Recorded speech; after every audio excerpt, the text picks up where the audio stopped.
Hello students, welcome to Amar tuition classes Sardar Nagar Ahmedabad.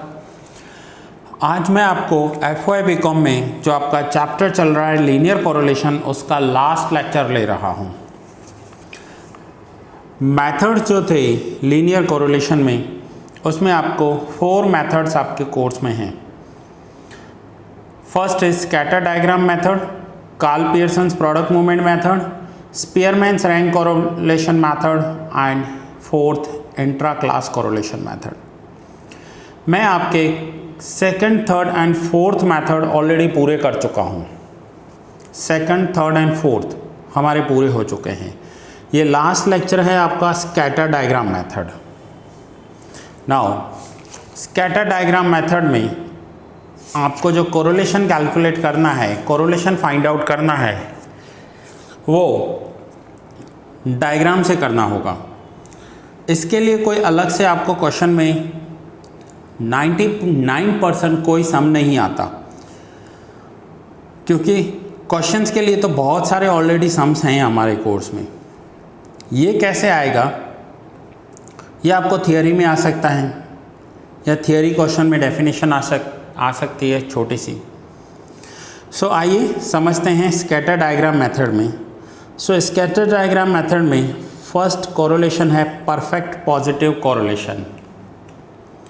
Now perfect positive correlation क्या होता है, आइए पहले समझते हैं।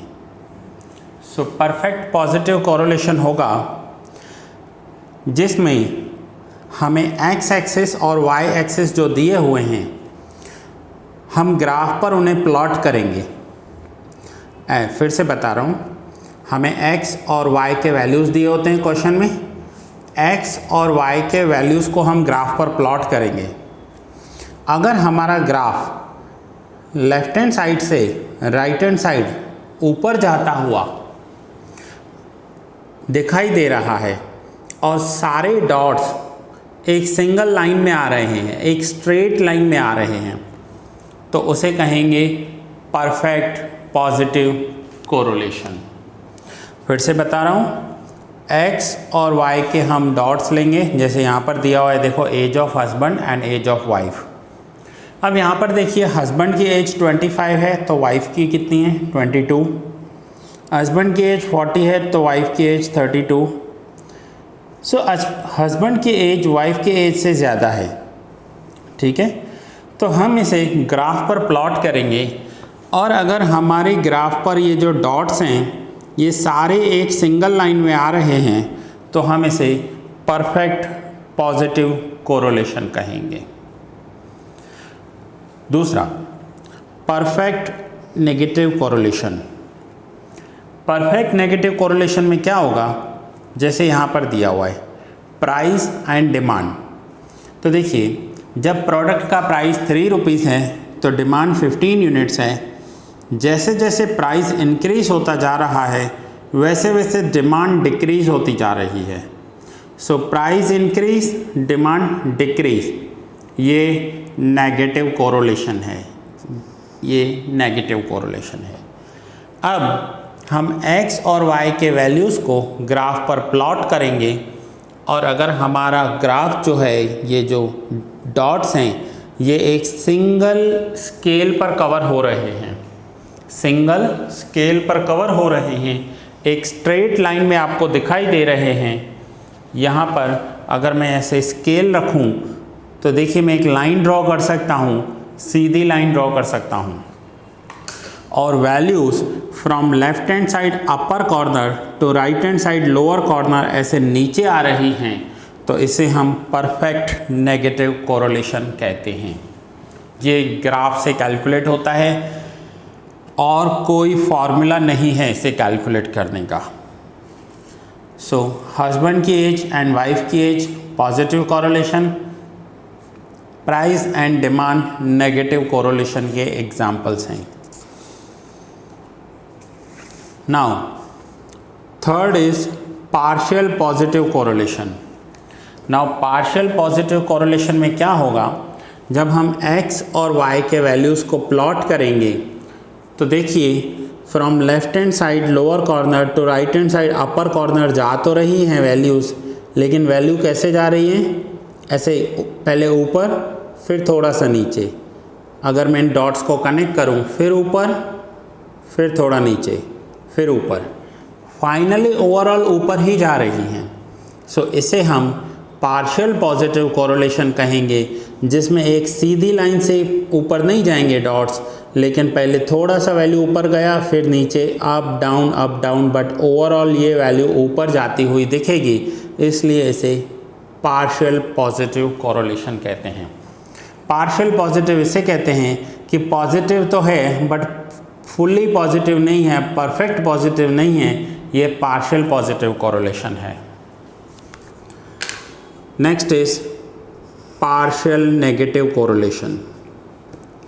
नाउ पार्शियल नेगेटिव कोरिलेशन में क्या होगा, from left hand side upper corner to right hand side lower corner values आपको डिक्रीज होती हुई दिखेंगी, लेकिन एक स्ट्रेट लाइन में नहीं दिखेंगी। पहले देखो थोड़ा सा कम हुआ फिर गिरा, फिर नीचे फिर ऊपर, फिर नीचे फिर ऊपर, ऐसा कर कर ओवरऑल आप वैल्यू देखोगे तो वैल्यू आपको नीचे जाती हुई दिखाई देगी, इसलिए इसे पार्शियल पॉजिटिव कोरिलेशन कहते हैं, जिसमें ओवरऑल वैल्यू तो डिक्रीज हो रही है बट परफेक्ट डिक्रीज नहीं हो रही है। परफेक्ट डिक्रीज कैसे होती है, ऐसे एक सिंगल लाइन में डिक्रीज होती है, ये पार्शियल डिक्रीज हो रही है, इसलिए इसे पार्शियल नेगेटिव कोरिलेशन कहेंगे। And the last fifth figure is lack of correlation. Lack of correlation means ऐसी टू वैल्यूज़ या ऐसे टू वेरिएबल्स दिए होंगे आपको जिसके बीच में कोई भी कोरिलेशन नहीं होगा। जैसे age of husband and wife correlate हैं, प्राइस एंड डिमांड कोरिलेट हैं, बट यहाँ पर आपको कोई ऐसे नंबर्स दिए होंगे और उसका ग्राफ ऐसा बनेगा, देखो एक dot dot dot dot dot dot, आपको समझ में नहीं आएगा कि ये पॉजिटिव है या नेगेटिव है, पार्शियल पॉजिटिव है या पार्शियल नेगेटिव है, एक एरिया के अंदर सारे डॉट्स बन जाएंगे। इसे कहते हैं लैक ऑफ कोरिलेशन, मीन्स उन दोनों वैल्यूज़ के बीच में कोई कोरिलेशन नहीं है। ऐसा कब होता है, जब हम ऐसे कोई टू वैल्यूज़ ले लेते हैं जिसके बीच में कोई भी कोरिलेशन नहीं हो। फॉर एग्ज़ाम्पल मैं देख रहा हूँ कि इंडिया का एक्सपोर्ट और आपके 12th के रिज़ल्ट के बीच में क्या कोरिलेशन है। सो इंडिया का एक्सपोर्ट अपनी जगह पर है, आपका 12th का रिज़ल्ट अपनी जगह पर है, इन दोनों के बीच में कोई भी कोरिलेशन नहीं है। सो इसे कहेंगे लैक ऑफ कोरिलेशन। ठीक है, इलस्ट्रेशन 1 आप देख लीजिए, इसे ग्राफ पर ड्रॉ कीजिए और देखिए क्या आ रहा है।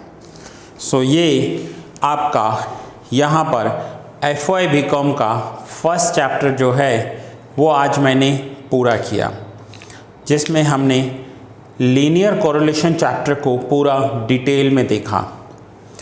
आप मेरे इन लेक्चर्स को डेमो लेक्चर्स कंसिडर कीजिए।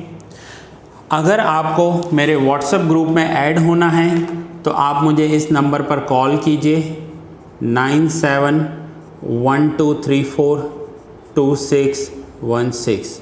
मैं आपको अपने व्हाट्सएप ग्रुप में ऐड करूँगा।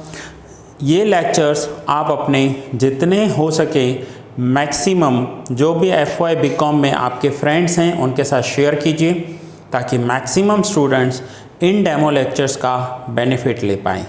अगर आपको FY BCom रिलेटेड और किसी चैप्टर में और कोई भी क्वेरी है तो अभी आप इसी नंबर पर मुझे कॉल कीजिए।